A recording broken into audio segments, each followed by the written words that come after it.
Je suis de retour avec Ernst Perdriel au Parc des Rapides. Tout à l'heure, il nous parlait de la taille et des travaux de taille qu'ils font.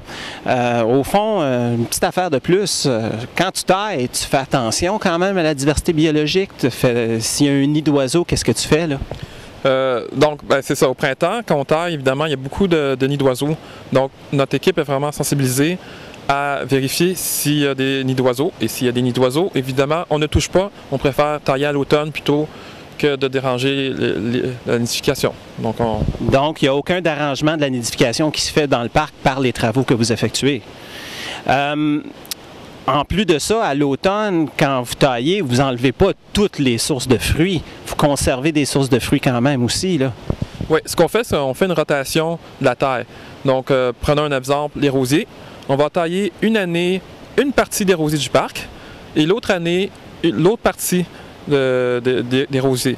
Donc, il y a toujours une section du parc où il y a des fruits restent. Il y a toujours une section du parc où les arbustes ne sont pas taillés, donc on laisse les fruits pour les oiseaux pour l'hiver. Ça laisse des sources de nourriture durant l'hiver aussi pour les oiseaux. On est en fait en ce moment, toi et moi, sur le bord du côté des Rapides et on voit un arbre qui a de la broche installée pour protéger l'arbre contre les castors. C'est une technique que vous utilisez, si je comprends bien, pour tailler les arbres, pour protéger les arbres plutôt que les tailler, pour protéger les arbres et s'assurer que les castors ne les coupent pas. L'autre option que certains autres parcs utilisent, c'est de trapper les castors. Le problème avec le trappage de castors, c'est que les études démontrent que ça ne fonctionne pas si bien que ça. En fait, les castors, selon les études qu'on a, quand ils sont piégés durant les bonnes saisons pour le faire, par exemple durant le printemps ou l'été, il y a quand même un taux de mortalité de 70% dû à la relocalisation. Puis quand on fait du trappage plus tard en saison, on se retrouve avec un taux de mortalité à la fin de saison, quand on relocalise des castors, de 100% parce qu'ils ne peuvent pas s'établir dans le nouvel habitat où on les dépose.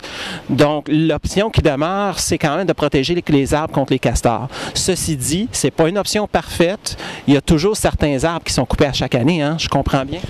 Bon, environ, on pourrait dire 3-4 arbres. Habituellement, ce sont des arbres à croissance rapide, comme les peupliers, les saules, qui sont les espèces, parmi les espèces favorites des castors.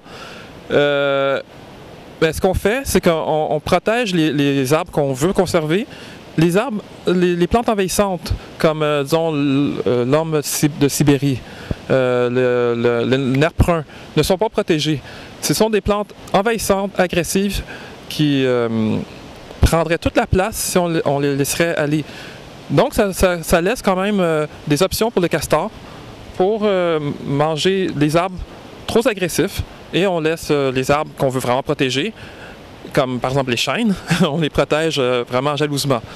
Donc, au fond, dans vos efforts, on protège les arbres qui ont besoin d'être protégés, mais des espèces qui sont envahissantes, des espèces qui qui pourraient envahir et étouffer l'écosystème et réduire la diversité biologique, comme tu mentionnais justement l'orme de Sibérie qui est très présent dans le Parc des Rapides.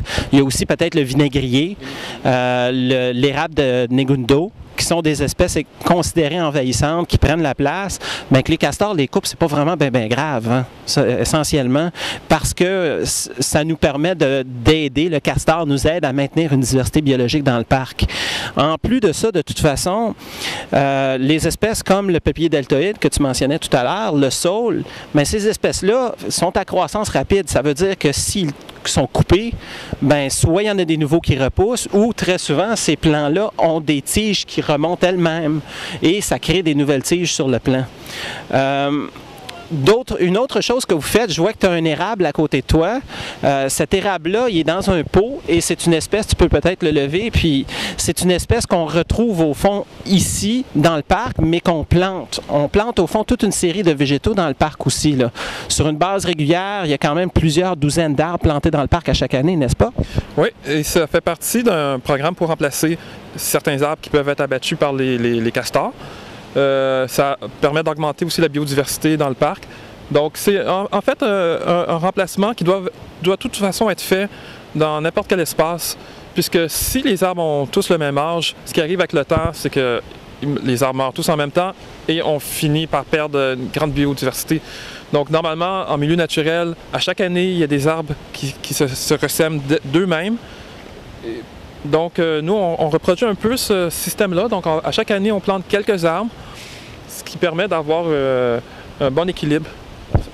Donc, au fond, une autre affaire, de toute façon, c'est quand si on prend les arbres qui sont coupés par les castors, l'option de...